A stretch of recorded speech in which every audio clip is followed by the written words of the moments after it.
The days passed in a familiar pattern, but the more I tried to settle into the life Greg described, the more unsettled I felt. I wanted to trust him, to believe in the love he claimed we shared, but something was missing, something vital that I couldn't name. One morning after Greg left for work, I wandered through the house again, hoping that something, anything, would trigger a memory. The rooms were beautiful, impeccably kept, but they felt hollow, like they belonged to someone else. I found myself in the office, a room filled with shelves lined with books and files.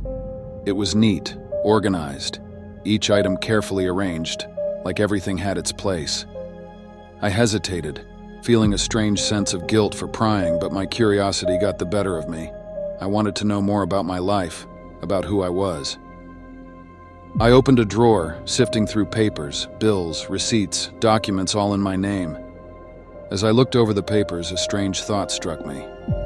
Everything was dated only a few months back, as if there were no records of my life before that time. It didn't make sense. Where were the older records, the ones that proved this life he described? I pushed the drawer shut, frustrated and unsettled, but determined to keep looking. That evening, Greg came home with flowers, handing them to me with a soft smile. You always loved lilies. He said, his eyes warm. Thank you. I murmured, accepting them, though I felt a pang of uncertainty. Did I love lilies? I had no memory of them, no memory of anything he'd described to me about our past. I tried to smile, to hide my growing doubts, but as we sat down to dinner, I found myself struggling to keep up the pretense. Greg, you've told me so much about us, but could you show me some more photos, something to help me remember? This is nearly unbearable. I said, breaking the silence. He paused, his fork halfway to his mouth, his expression momentarily faltering, but then he nodded, smiling as he set his fork down. Of course. I'll go get some albums. He left the table and I exhaled, feeling a strange relief that he hadn't argued. But a part of me couldn't ignore the flicker of hesitation I'd seen in his eyes. Greg returned with a photo album, setting it on the table between us. He opened it to a page filled with pictures of us, me smiling at the camera, my arm wrapped around his shoulders. There were photos of us at a beach, at a family gathering, and one of me sitting in what looked like a cozy living room. I studied the images, trying to feel something, anything, but the woman in the photos felt like a stranger. I searched Greg's face, hoping for reassurance, but his expression was unreadable.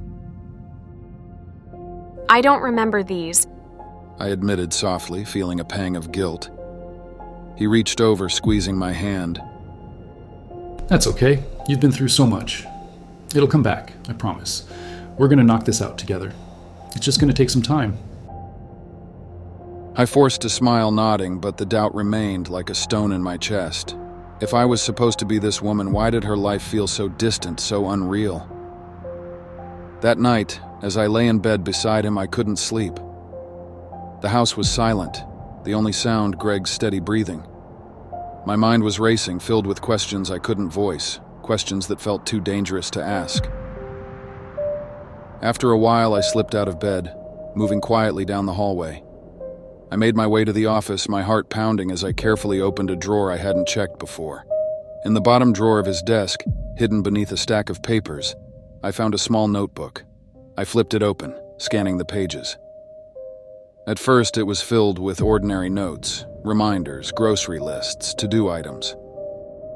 But near the middle of the notebook, I found a series of entries that made my eyes widen.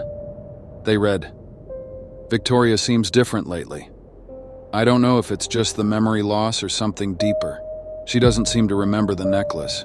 Should I bring it up or let it go? I wonder if she suspects anything." I felt a chill run through me as I read the words. Greg had been writing down his thoughts about me, almost like he was studying me, observing me. Why? Why would he keep such detailed notes, especially if he was just trying to help me recover? I put the notebook back carefully, my mind whirling with nodes of inquiry. Greg had seemed so kind, so attentive, but these notes painted a different picture. A man who was hiding something, who was watching me closely, as if he were waiting for me to slip up. I needed air, something to clear my mind. I opened the back door and stepped out onto the patio, breathing in the cool night air. As I stood there staring up at the stars, I heard a soft creak behind me. I turned, expecting to see Greg, but the doorway was empty. I felt a strange prickle at the back of my neck, a sense that I was being watched. But when I looked around, there was no one there, just the shadows of the trees swaying in the moonlight. I took a deep breath, trying to calm myself. I was being paranoid, letting my imagination run wild. There was no reason to think Greg was anything but caring, devoted. But the longer I stood there, the heavier the doubt became, settling like a weight on my heart. I turned back to the house, my footsteps soft on the floor as I made my way to the bedroom. Greg was still asleep, his breathing even, his face calm. I climbed back into bed beside him, telling myself that everything was fine, that I was just overthinking things. One thought remained as I closed my eyes, playing over and over in my head. Who was I before this?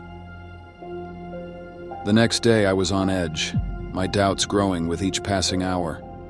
I kept thinking about the surgeries, about the way Greg had been so careful with his words, so selective with what he told me. And as much as I tried to reassure myself, the questions kept piling up, each one more troubling than the last.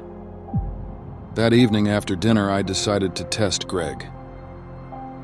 I'd like to see our friends. I'd love to see them. Maybe they could help jog my memory. I feel like the more connections, the better. Greg's face shifted, his smile tightening slightly. Well, we're pretty private people. We mostly keep to ourselves. All your friends are pretentious fakes, mostly just business colleagues who only want to hang around the well-to-do. So before we call them friends, let's define who they really are on the inside and not by their fake smiles. And to top it off, your parents and siblings moved to France 8 years ago. They weren't a big fan of our marriage from the start, so they're not in contact as much. You can try and call them if you want, but they're mad at you for marrying me. Doubt they'll answer. Really? So there is no one who is close to me? I asked, feeling a strange sense of loss. He hesitated, his eyes narrowing just a fraction. I think it's best if we focus on us, Victoria. The past doesn't matter. All that matters is here, now, you and me. He said gently. I forced a smile, nodding as he took my hand. But inside, I felt a pang of something darker, a growing suspicion that he was keeping me isolated for a reason. That night, as I lay in bed, my mind refused to rest.